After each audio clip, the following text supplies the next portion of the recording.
Okay, good afternoon. My name is Julia Coakley. I'm Head of Operations at the MGAA, and I'd like to welcome you on behalf of the MGAA and our presenters today, who are Worry and Peace.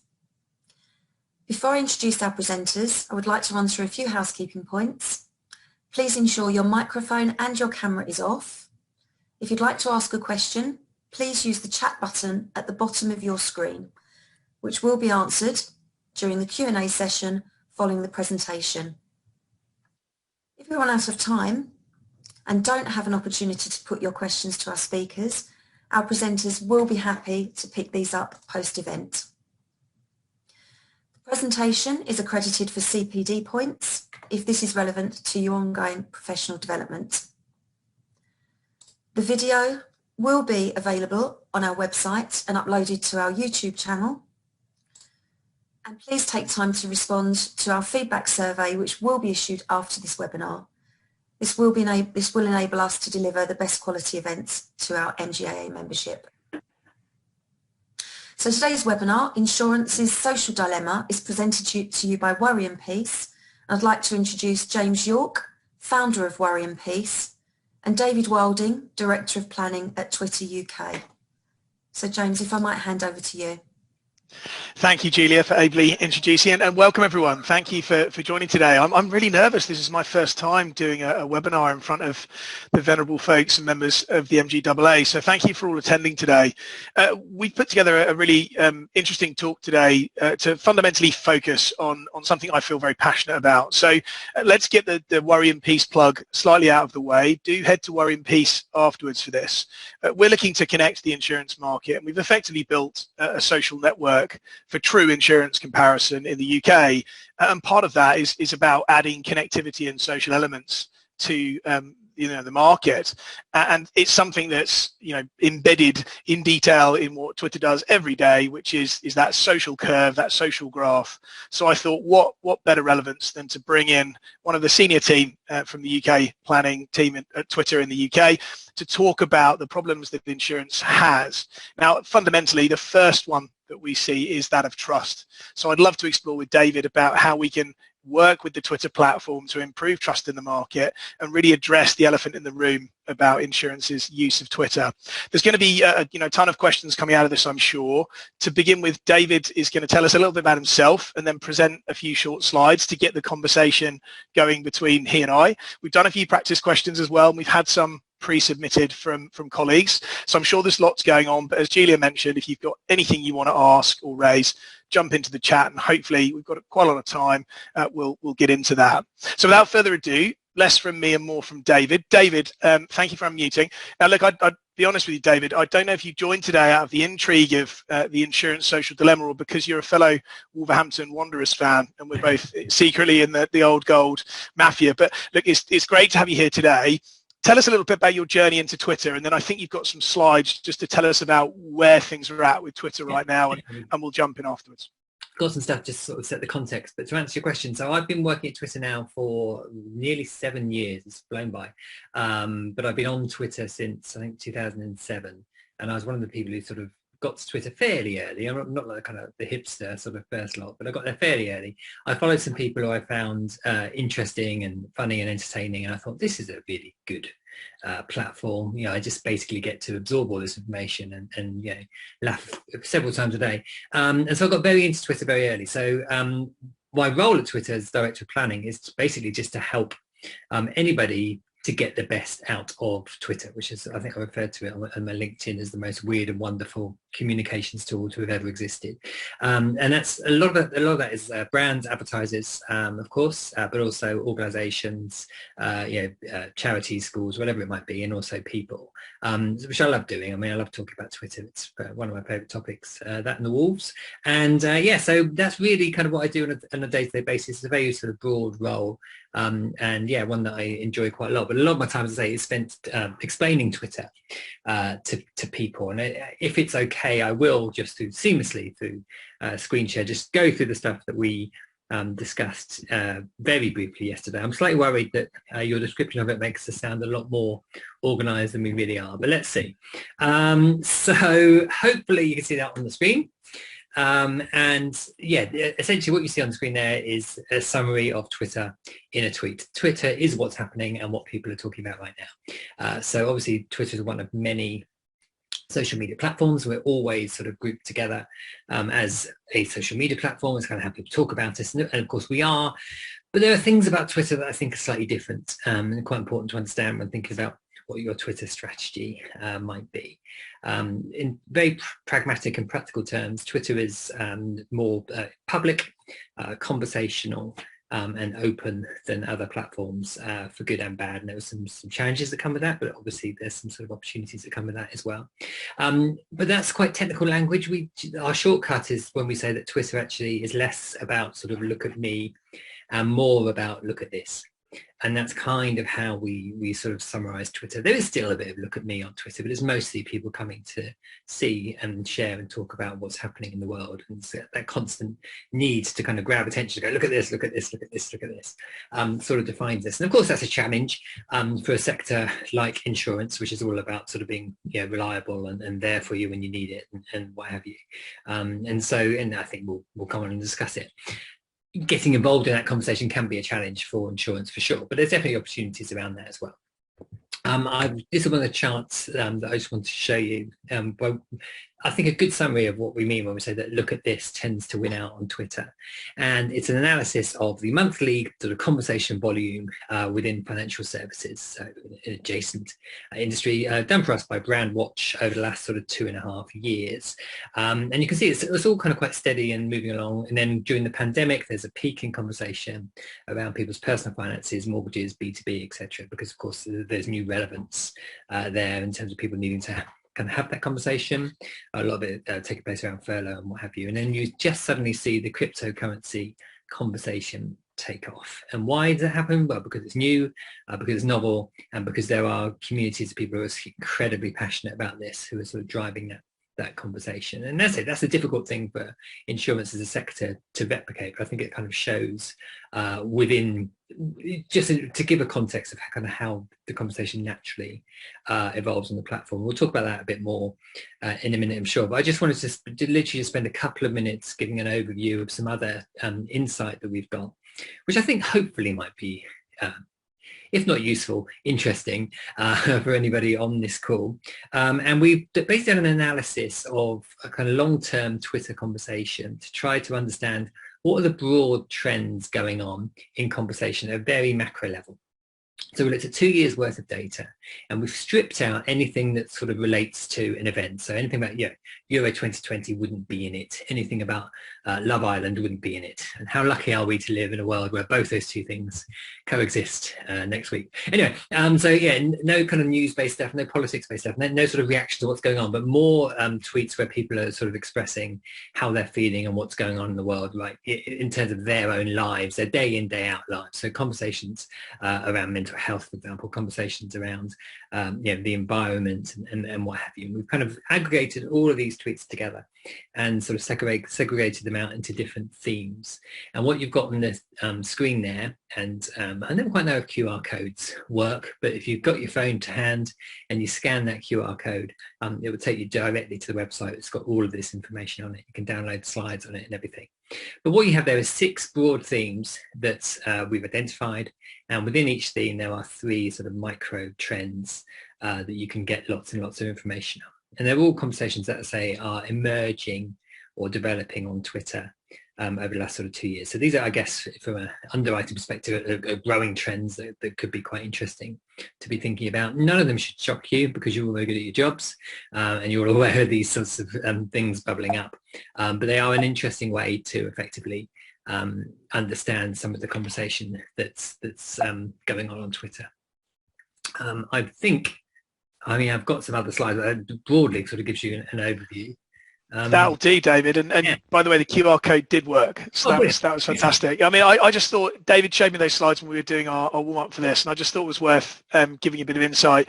You know, the wealth of data you folks have over there at Twitter is incredible. And, you know, I personally view Twitter as an opportunity for insurance. But David, let's go straight at the elephant in the room. Yeah. How does insurance actually tackle Twitter when the maths just doesn't work? You know, people are buying our products perhaps once a year, or think about those products once a year, what does the conversation around insurance look like at the moment? Sub question there, I guess, is, we're quite a network sector. Is the conversation being stifled by the echo chamber of our own professional conversation? What are you seeing at the moment in terms of insurance on Twitter? And I'm guessing this is going to be a bit brutal. Yes and no. I mean, I could be very brutal, and the brutal honest truth is that people aren't talking about insurance on Twitter outside of people working in the insurance industry.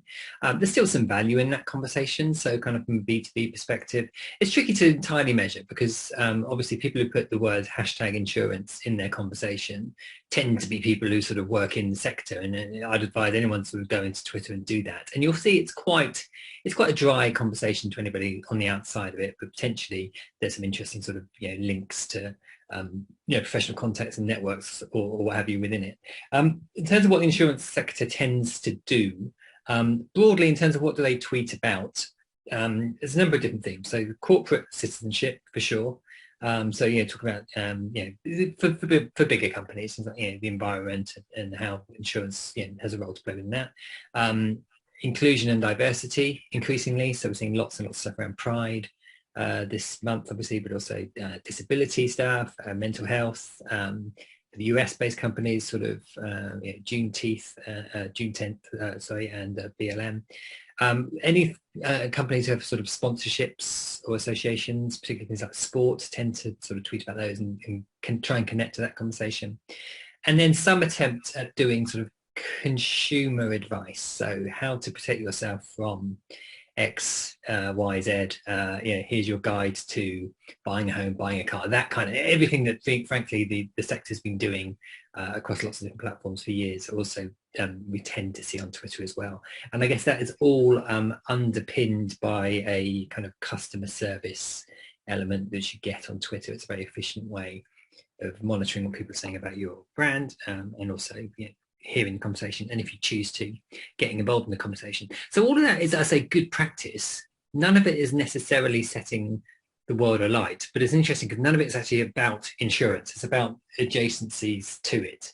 And I think if you kind of said to me, how do I insert myself into the conversation on Twitter as an insurance company, I would say you just have to insert yourself into the conversation that people are naturally having and interested in. Sometimes that's quite hard because, as you say, a lot of the conversations every day. Definitely shouldn't feel like you have to be in every conversation all the time on Twitter, which is a mistake that a lot of companies sort of make. Often, pick your battles. Yeah, well, I've had people turn around to me, James, and say, well, I've heard that you should do 12 tweets a day, and I'm only really able to get 4 out. And well, who's told you it's 12? There's certain myths about Twitter that almost kind of existed, and they're kind of passed on through sort of Chinese whispers. So I wouldn't worry about any of that stuff unduly, to be honest with you.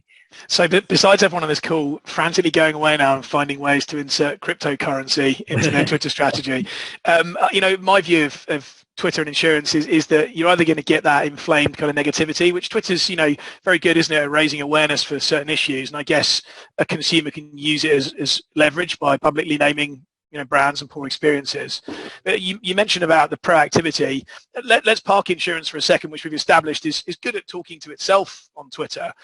Come on, FinServ isn't doing Twitter any better than us, is it? Who's doing Twitter well in financial services? Are we talking Monzo, or is anyone from the incumbent financial services sector particularly stand out in how they tackle the Twitter conversation? Yeah, FinServ, generally the bigger brands tend to do it in the way I've described, particularly around sort of global citizenship. But the more interesting stuff, I think, is within sort of fintech sector. So you're absolutely right, the kind of Monzos of this world.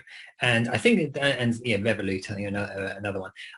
They have an advantage in that they're an everyday product, particularly Monzo. They've done a very good job at making the product relevant to what you do day in, day out, and that's reflected on their Twitter. So I would say it's a combination of personality as well, and also personalization. So as brands, their tone tends to be a lot more conversational. You kind of sense that, the type of brand you might meet down the pub, which I'm not sure you'd say of a lot of insurance companies. And I'm not saying you should necessarily replicate it, but I think it helps.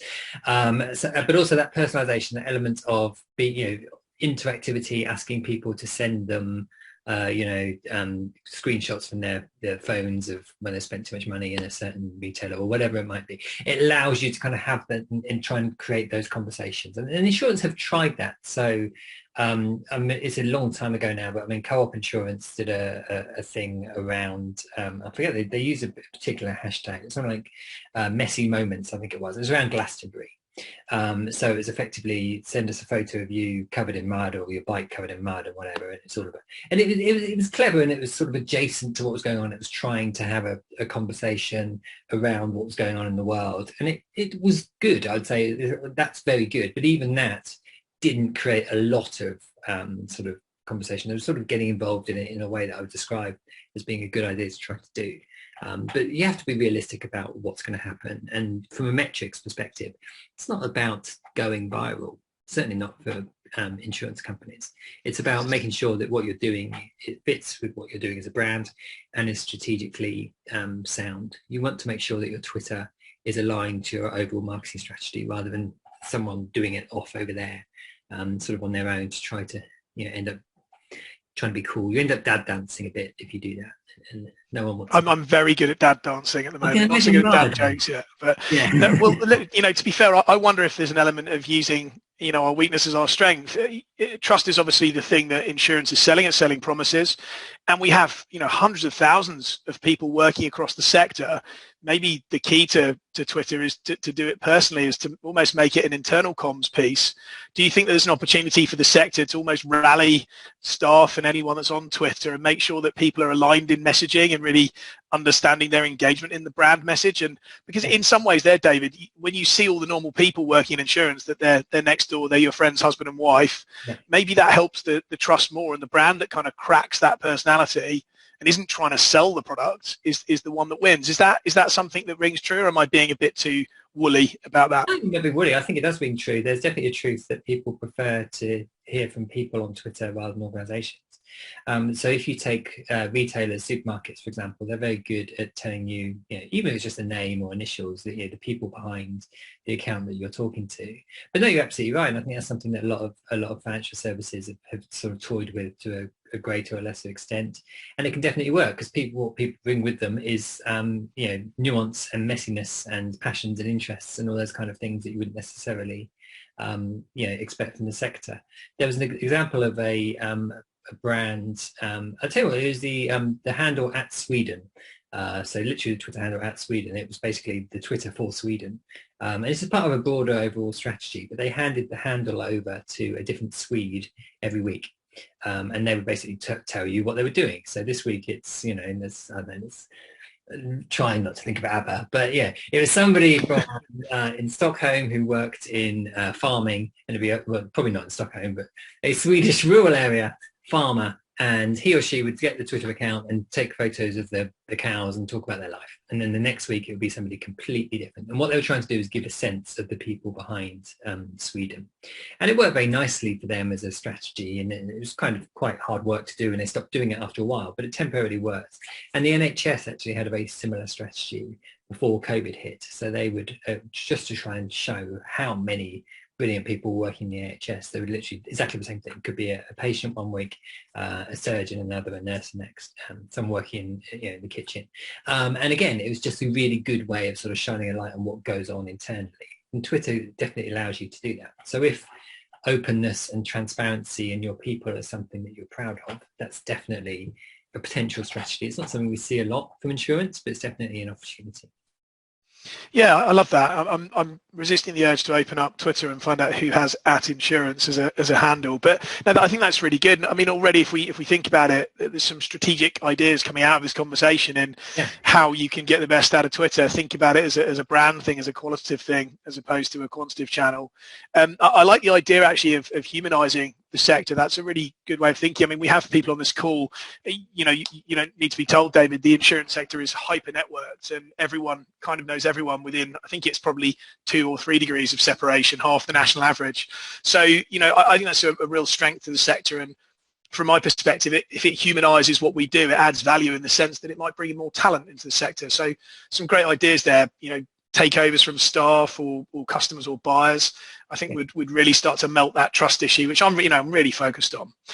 Okay, well, without just to build on that, I think there are other softer ways to build that trust as well. So, for example, images, videos, use of GIFs where appropriate, that kind of stuff. All of that says is, it just helps you to get to know a person in a way that text and an image of a fairly generic insurance picture doesn't. And I think it also helps you to stand out too.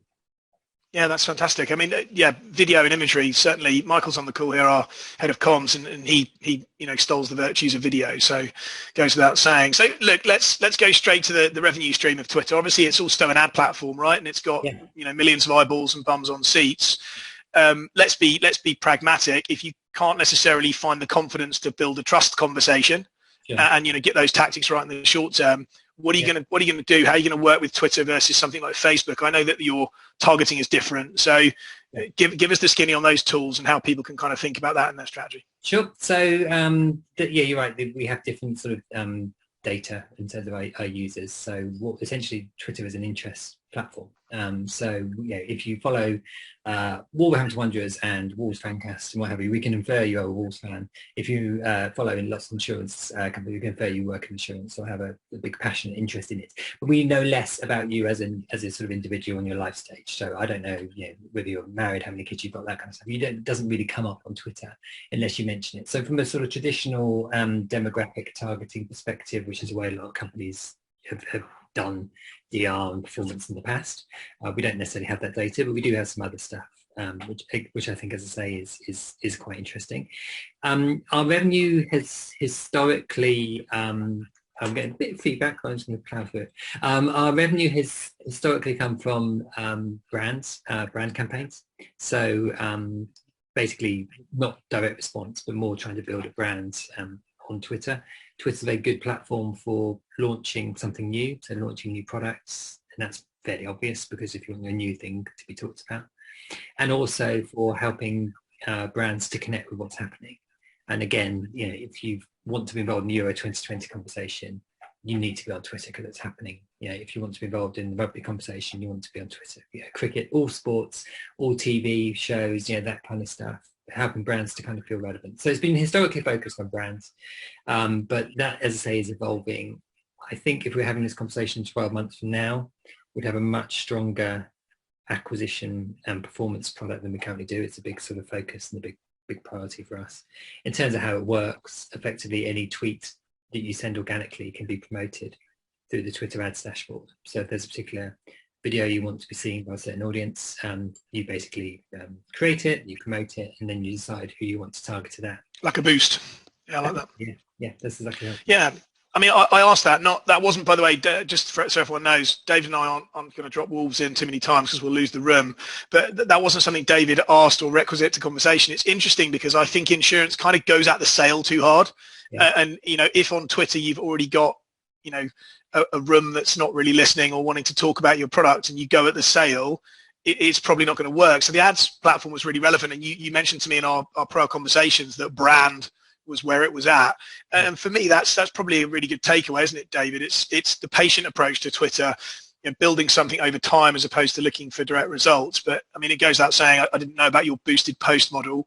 That sounds really exciting. So when can we expect that to be released? Boosted post exists right now. It's just that if you're measuring stuff by performance and acquisition, in general, historically, Twitter hasn't performed so well on that. But that's something that we're sort of progressing right now. So yeah, it's anything you can do on any other social media platform, you can pretty much do on Twitter as well, from just the very sort of structural basics of putting a post in front of people and paying to do so.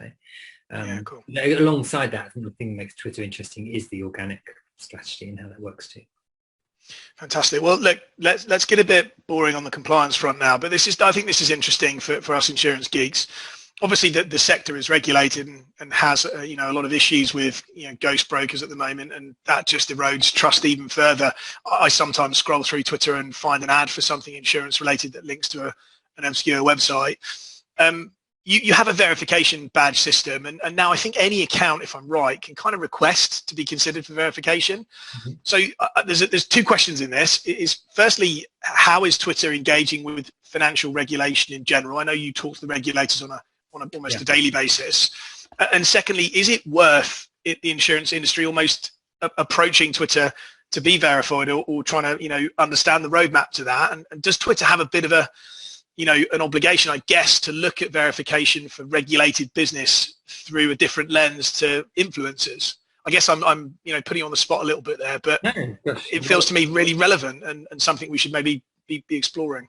Yeah, lots of questions in there, aren't there? I think just to give broader context, there are, I haven't seen this before, and that's not to say it's not a problem on Twitter, but I think every social platform has its own challenges. And I would say this one probably isn't a significant one for us, but relative to perhaps some other platforms where it might be easier to set up an account and start to attract people in that way.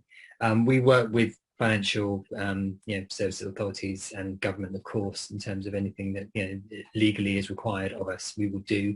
And there's also a much broader conversation about scam businesses and what have you on the internet happening right now or about to happen that we're certainly getting involved with. In terms of verification, verification is one of those highly emotive words. It's something that everybody wants for different reasons. It's the question I get asked most every day. I suppose you haven't asked me yet if I can verify you. So yes, anyone can now apply to be verified on their account, but it doesn't mean that everybody will be verified. And the vast majority of cases, they won't be. I think there's 5 or 6 different criteria that you kind of have to fit through, and none of these sort of ghost brokers would meet that criteria. Whether you would then verify, a lot of, I'd say a huge percentage of, reputable insurance companies are already verified on Twitter, so that people know kind of who they are. I don't think we'd verify a whole sector as one, because I think it's been done historically more on an individual basis. So I'd say there's opportunities there to think about how we can sort of tighten up the process even more, but I don't think it's particularly loose right now, is the sense that I get. You might disagree, because I guess you're much more in it than I am. So. I've always got my lobbying hat on, David. One of the things I noticed on Twitter was this great tool, Topics. Tell me a little bit about that and how potentially that could be relevant as a vehicle to create value for insurers, or to, as we've talked about, get them in the conversation. What is it, and how can I use it? So Topics was set up about 18 months ago, and it was a way of trying to make Twitter easier to use for lighter users. So let's say you come to Twitter as a new user, or you've come back for the first time in a week or so. You get loads of great value on Twitter by following great accounts. But if you haven't found those great accounts yet, let's say, and I'm sorry to use this again, let's say you're a fan of Wolverhampton Wanderers, or let's pick another team. Let's say Aston Villa. Let's say you're a fan of Aston Villa or Arsenal, right? You come to Twitter as an Arsenal fan, and there are some good accounts that you should have to follow, but there will also be good tweets about Arsenal that come from people you don't necessarily follow. Our thinking is you shouldn't miss those tweets just because you don't follow those accounts. So it's a very simple way of following a topic, rather than making you do all the heavy lifting yourself and following all the individual accounts who might tweet about that, but also might tweet about something else entirely. So it's a way of creating communities of interest around a topic. Probably the first step, though, is just to get that stuff into your feed if you're interested. And so that's what Topics is. We've now up to about 6,000. It's all rough. It's all sort of automated at the moment, so it's done by tech and AI, which means it's not 100% accurate all the time. So, for example, it only knows that it tweets about Arsenal if it contains the word Arsenal or a couple of other keywords. There might be a really good tweet about Arsenal that doesn't do any of that. The topic wouldn't recognise as a tweet about Arsenal because it hasn't put any of those keywords in. So it's a really sort of interesting AI challenge. But yeah, we're up to about 6,500 now, and there are a number of different topics popping up all over the place, of which insurance isn't one yet. But we picked this up, didn't we, in our source conversation? Everyone, I've been lobbying David to get insurance added to Topics, and he's assured me he'll put it on the long list of requests that Twitter receives. Yeah, it's a demand thing, isn't it? It's a supply and demand thing. I mean, I say crypto is, all those kind of things that I sort of talked about earlier. But if there's enough conversation around it, then it will become a topic. So it isn't necessarily something that we say, make sure you do one about this. It was in the early stages, but now we're sort of letting the data dictate the topics, if you like. Yeah, I mean, from my perspective, where we were leading with that, and for the benefit of everyone in the room, is if you want to participate in the conversation, again, we need to consider, don't we, David, that insurance, albeit itself is quite vanilla. Yeah. It's also ubiquitous. It's relevant to everything, even crypto. I think I'm going to name drop here, but there's actually a startup, David, that's underwriting crypto with crypto. So, there is an opportunity for insurance to pretty much join every conversation. Absolutely, because I mean, how would you say that they should, though, David? Like, well, I think what's the start point? At a very simple level, insurance is relevant to our everyday lives, and people on Twitter tweet about their everyday lives. So it doesn't mean you get involved in every conversation, and frankly there might be some where you're kind of completely unwanted, but I'd start by listening and monitoring and seeing what the conversation is. There are a number of good tools that you can use for sort of listening on Twitter. So Brandwatch is one. We work with a number of sort of third parties who take Twitter data and allow people to sort of make queries through their tools.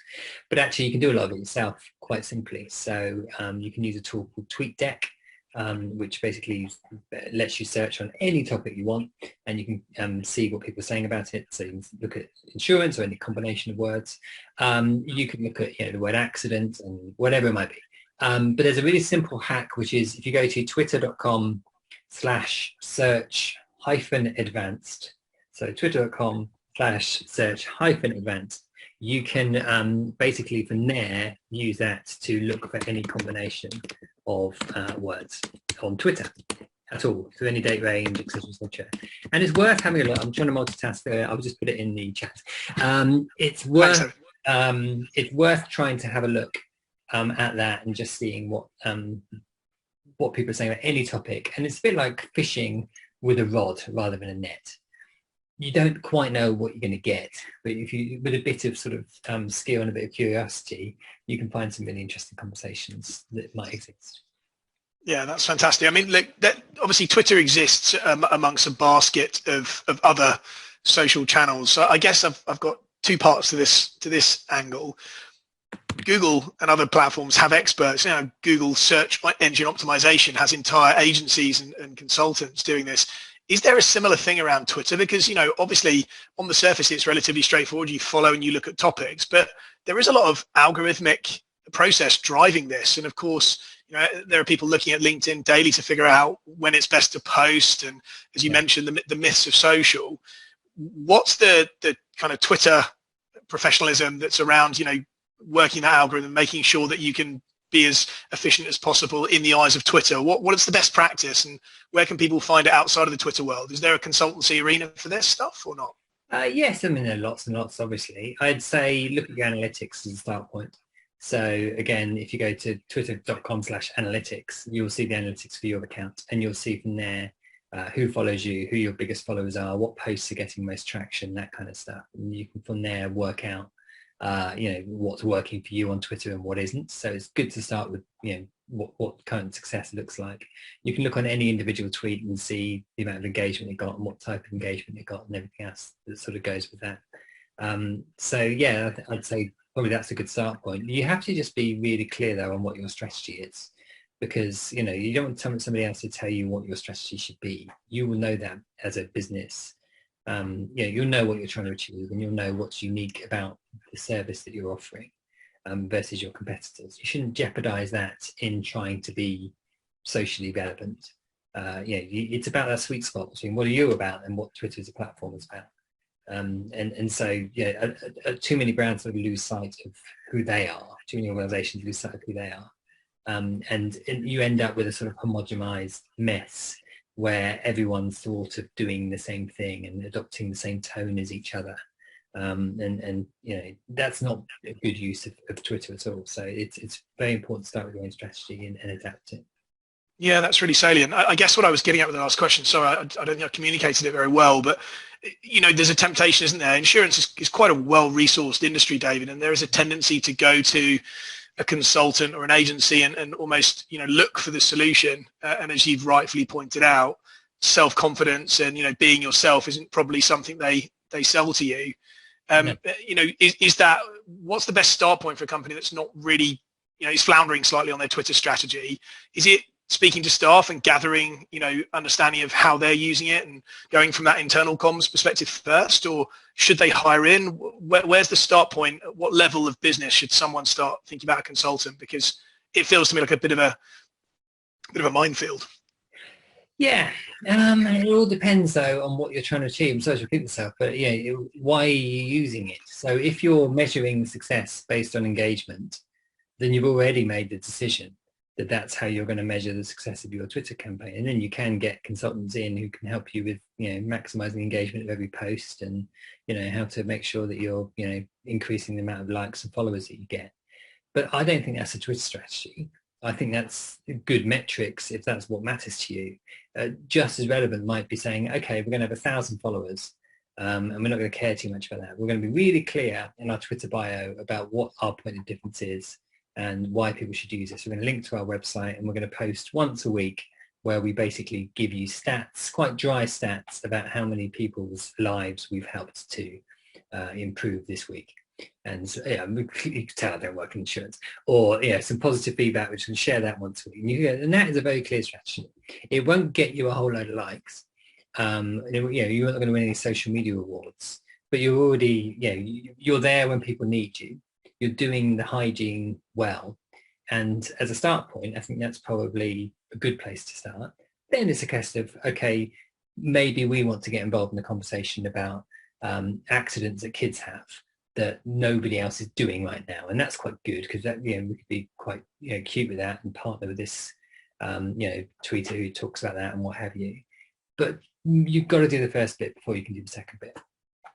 Yeah, I think that's really good advice, and I guess you hit on the magic number there as well. I always think that the first hurdle, it's a bit like reviews online, isn't it? If you get to 1,000 followers, you're almost at a base level of credible.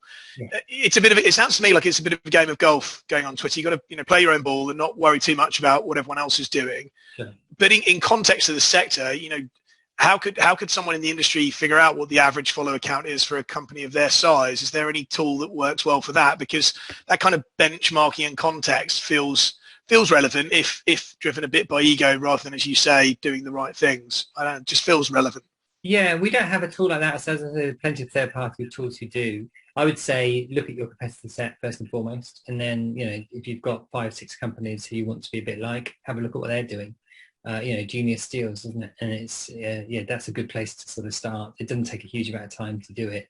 There might be one that's who's got a disproportionate amount of followers and engagement versus their size.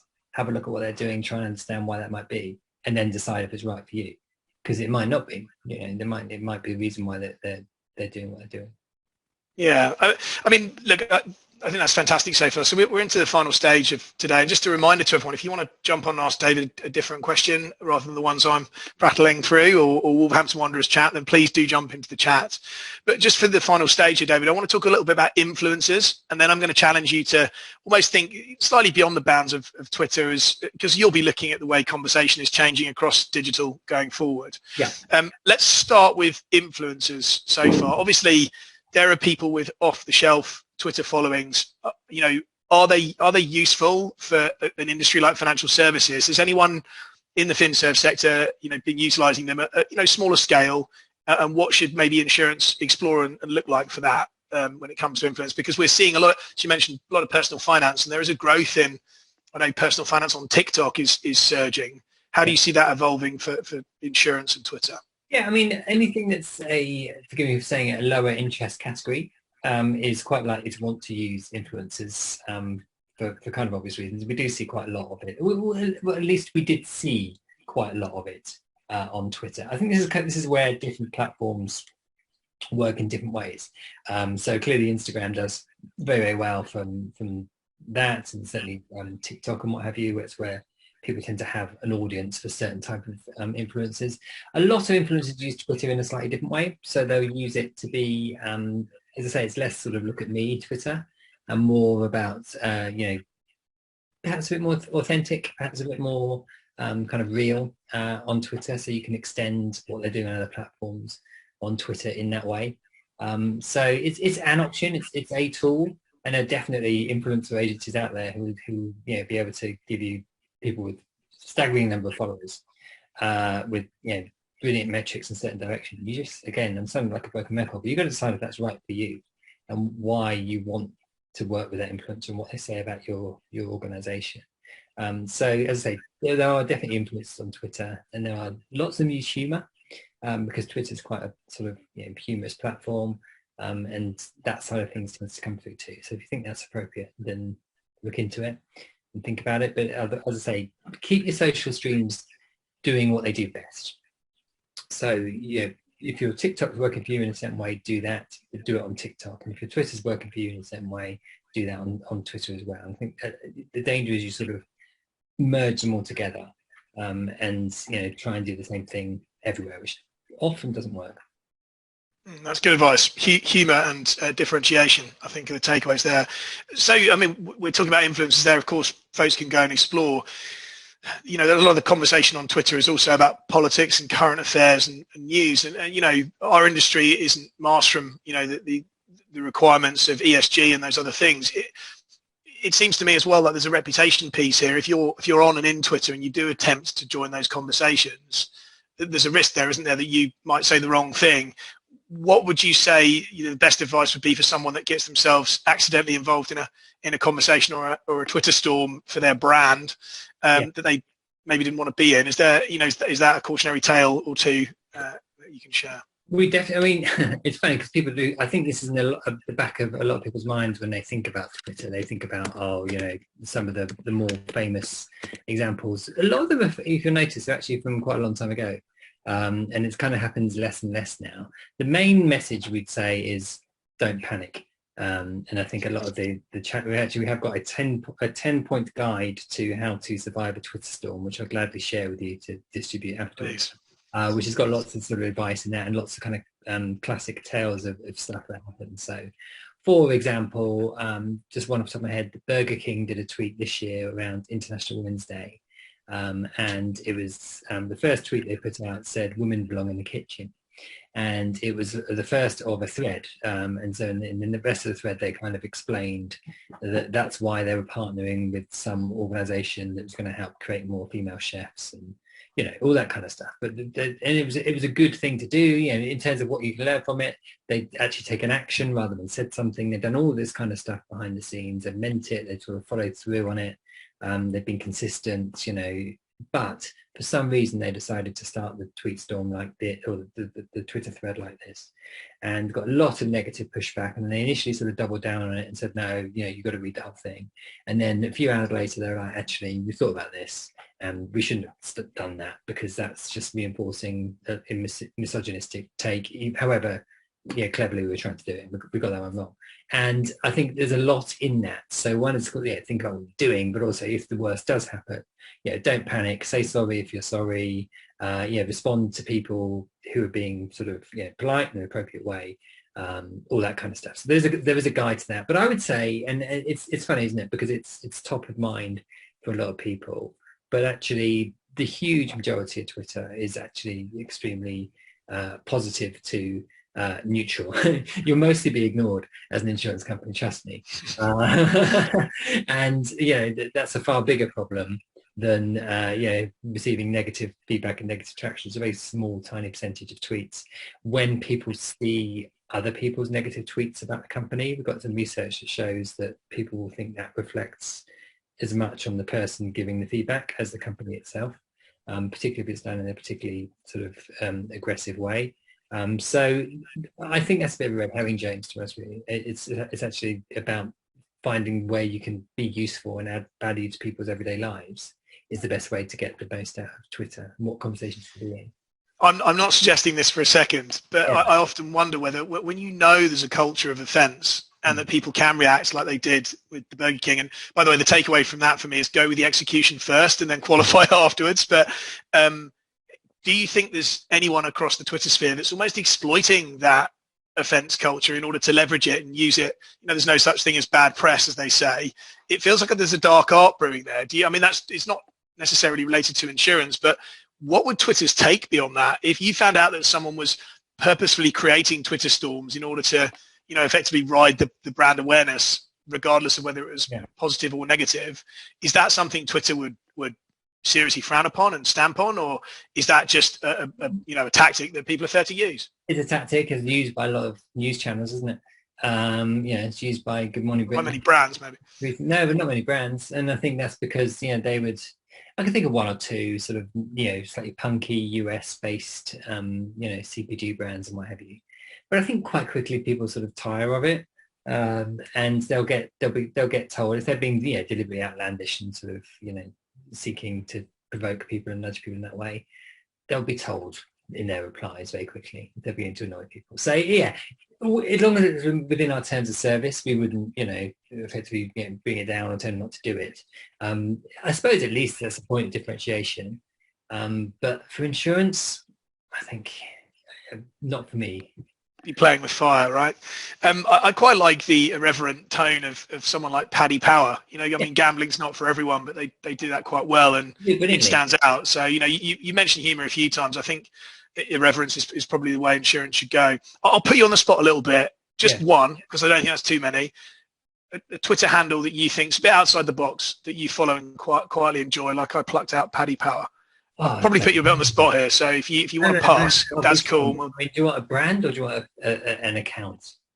Either really, Matt. And you don't have to know mine. It's okay. I won't take it. I will. So the first one I always tell everyone to follow is Daytime Snaps. It's a brilliant Twitter account, and it's basically it's no context pictures from daytime TV, and then a wonderful combination of you just get those moments of somebody doing something and a caption. Combining. It's beautiful at Daytime Snaps, so you should definitely follow that.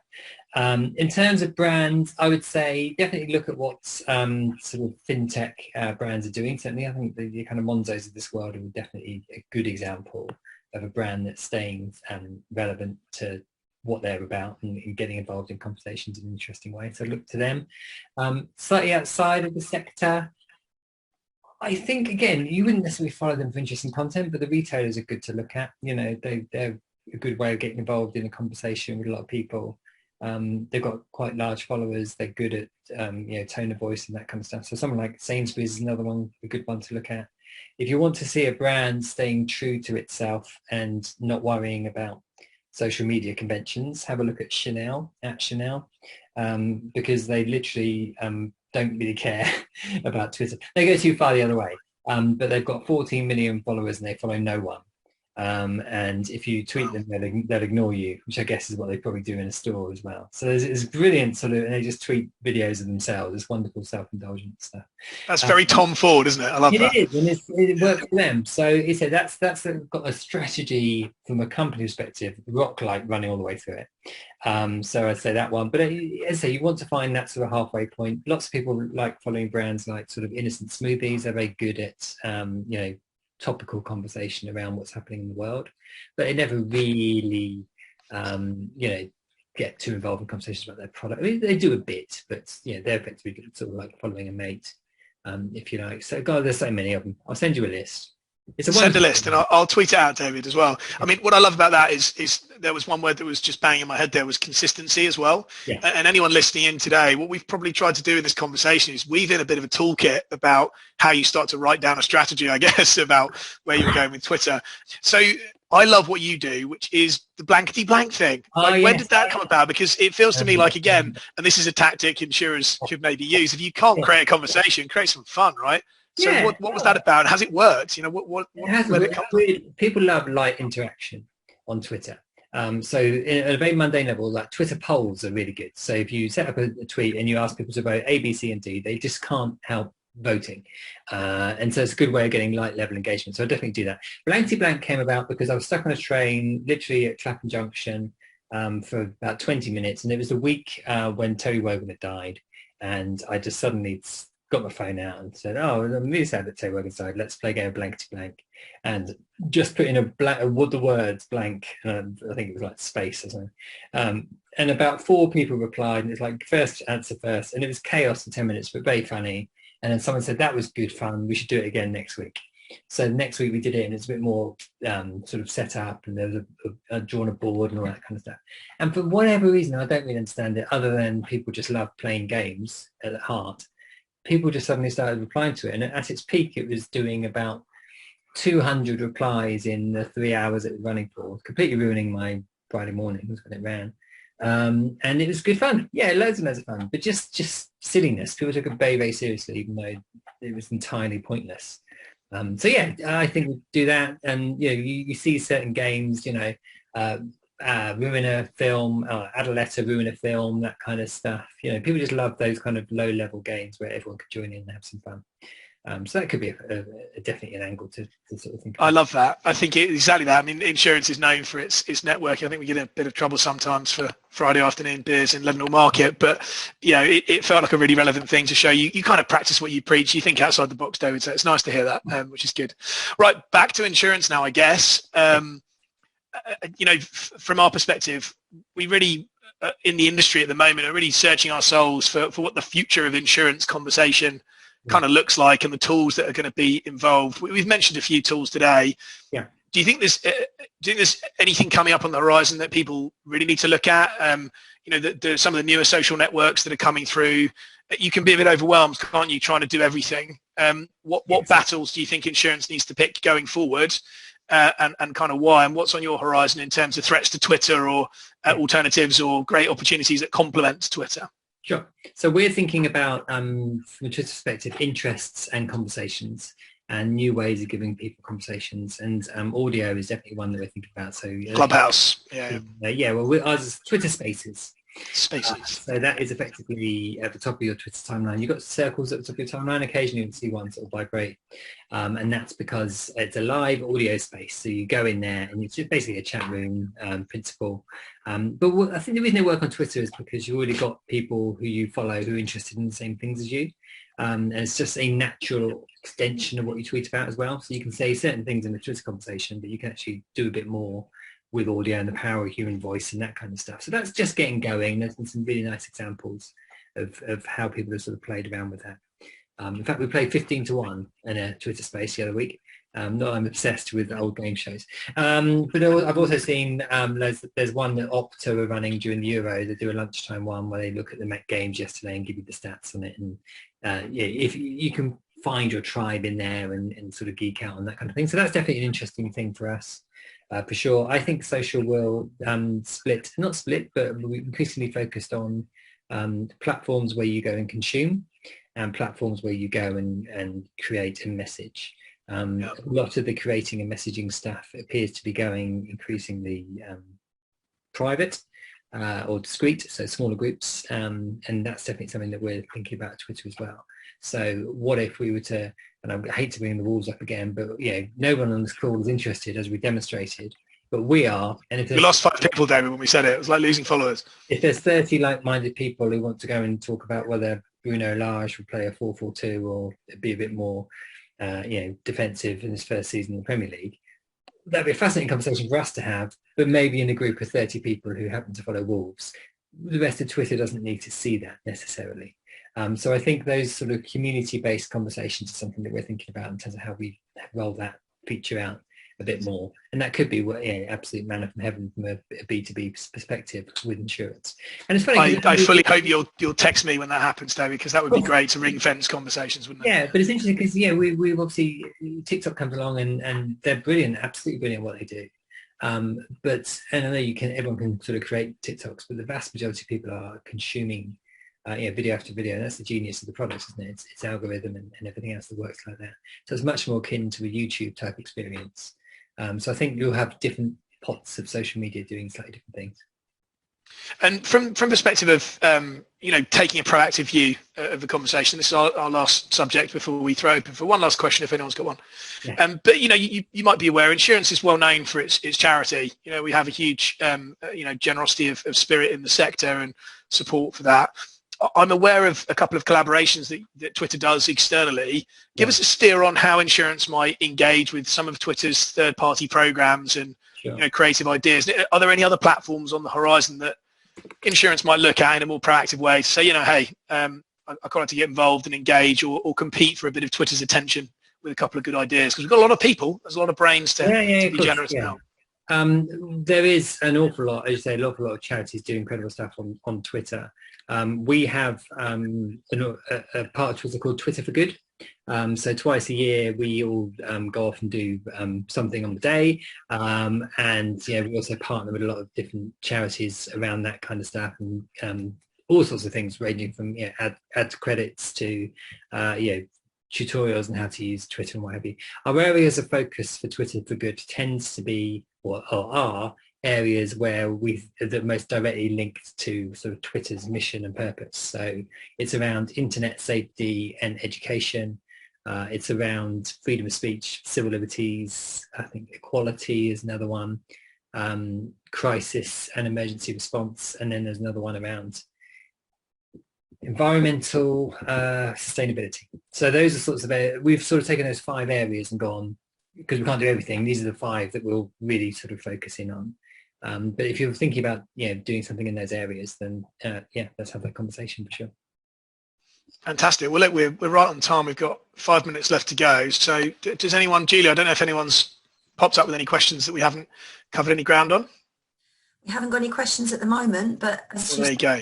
There is still time if anybody wants to pose a question. I've never been so grilled, honestly. Yeah, he's done a good job, hasn't he, James? He has. I feel like it's like Frost Nixon. Yes. Anyone would think I had it planned. No, I'm teasing. Look, let's go through some takeaways, David. So ultimately, when it comes to building trust, don't try too hard, right? That was one of the key takeaways. You can correct me, by the way. I'll dial these back to you. Say be yourself. Don't do anything. Be yourself. Don't try too hard. Look to your own. So, find a conversation that you can engage in that you're comfortable with. When it comes to Twitter storms and other things, don't maybe panic too much and don't overread the threat of things. Yeah. Be consistent. Yeah. Try and explore the tools that Twitter's got, and maybe do look at third-party consultancy, but don't do so unless you've kind of started the internal conversation about strategy, which we came back to a few times. Make it fun. Like it jumped out to me that being fun and using video and audio and trying to experiment with things in a consistent way seems to work really well. And look to your peers. Like, give yourself the right kind of benchmarks and targets. It may not be about follower numbers or number of likes. It might be a different metric. I don't know. But obviously being fair and setting realistic targets sounds like a good place. I guess that's kind of it really in terms of the core takeaways I took away. From our perspective, how can Twitter and insurance, better engage? Obviously, we're on the call with the MGAA at the moment, and I'm involved in trade association work. What's the best way to engage with Twitter as an industry, David? Just as a last piece here, because I'm conscious you'll probably be inundated now with LinkedIn posts and other bits of everyone trying to sell you car insurance. I'm teasing, but what are the conduits of engagement? Because you're clearly a very open-facing organisation and listening. Yeah. How can we speak to Twitter going forward? Is it you? Is it a colleague? Is there another platform? Yeah, we don't have, and by the way, I'm never on LinkedIn, so that's okay. You can contact me there and I won't see it. Yes, we are very open. We're not necessarily always a hugely resourced organisation, however. So we have somebody who works on financial services clients, and we have a financial services team of 2 people who are kind of focused on that. We don't have an insurance specific team, but you can always get in touch with me. I'm on Twitter at Dr. Wilding. DMs are open, so you can always contact me there. With any thoughts and ideas you've got, and I can sort of point you in the right direction. So that's probably the best sort of start point. Fantastic. Well, look, David, we're going to finish a little bit early because it's good to give people extra time in life. It's the best gift you can give. I really appreciate your time today. I hope there was some useful content in there for everyone. And, from my perspective, David, my main takeaway is as soon as you put up the ring fence for conversations, you and I can have private conversations about Wolverhampton Wanderers and not lose followers, which we clearly do. So, Julia, I'll pass back to you now and I'll mute my mic. Thanks. Thanks very much, James, and thank you, David. Well done for recapping those, James. That was really listening, wasn't he? That was great. But yeah, you did a sterling job. So no questions, but we have had a number of thank yous for a fab session. So to reiterate, thank you for that. In particular, the ones that I looked at, I'm going to go and follow Chanel because that sounds fascinating. And yeah, you're right. To look at your peers, look to see what they're doing, look to see what people are doing that's successful is such a great way to start, I guess. I'm also really grateful that we're recording this session because I think the number of tips throughout that you've provided, David, should provide huge value to our members. So again, thank you for that. So it just remains for me to say you will receive a feedback survey. So for our delegates, please complete that. It does enable us to deliver the best webinars to our membership, and I hope you will have a great afternoon. Thank you.